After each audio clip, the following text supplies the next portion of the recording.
Okay, you said that listening is an important skill. Tell me about that.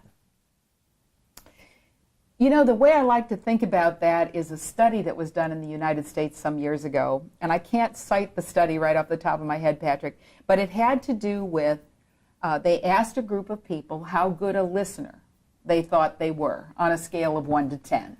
So what would you say on a scale of 1 to 10 relative to other people? How good a listener are you? How good do I think I am, or how good do other people? Well, we'll talk about that. I would say I think I'm an 8 or 9 right. on a and scale. Most people said 7, 8, or 9. But unbeknownst to the test subjects, they went to the spouses, or if they weren't married, they went to the person they designated as a best friend, and they said, you know, to the spouse or to the best friend, you know, on a scale of 1 to 10, how good a listener is Patrick relative to most people?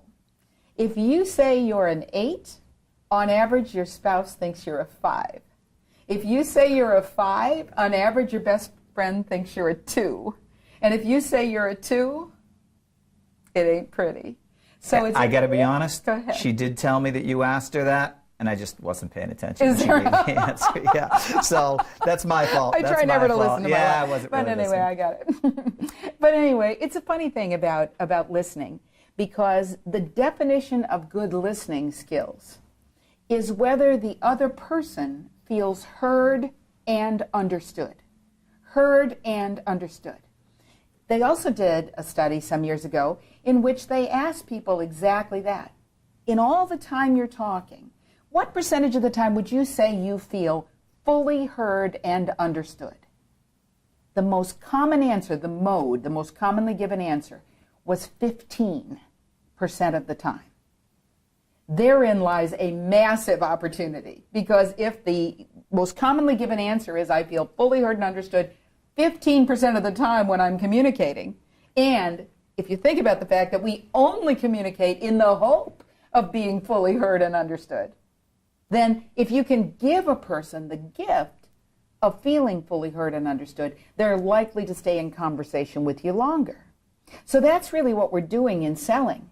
The sort of central casting image of salespeople is that they're talkers. They talk all the time. It's a lucky day. Let me tell you about this, a great opportunity.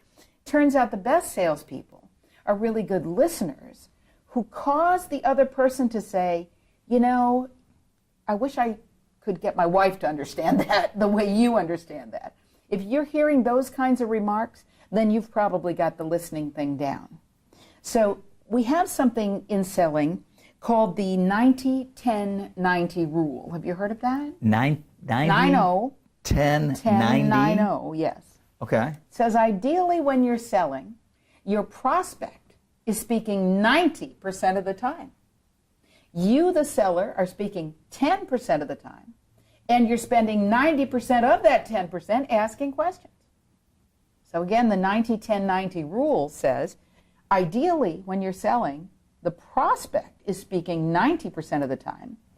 You, the seller, are speaking 10% of the time and spending 90% of your 10% asking questions. If you can get anywhere near that, it's a dream. There's an exception to the 90-10-90 rule. So before we go further, let me tell you the exception. The exception is you can talk, you the salesperson, can talk as long as you want to, as long as you're answering questions that your prospect posed. So if they're asking, give them information, give them responses. They're not asking, you should not be rattling on, you should be inquiring.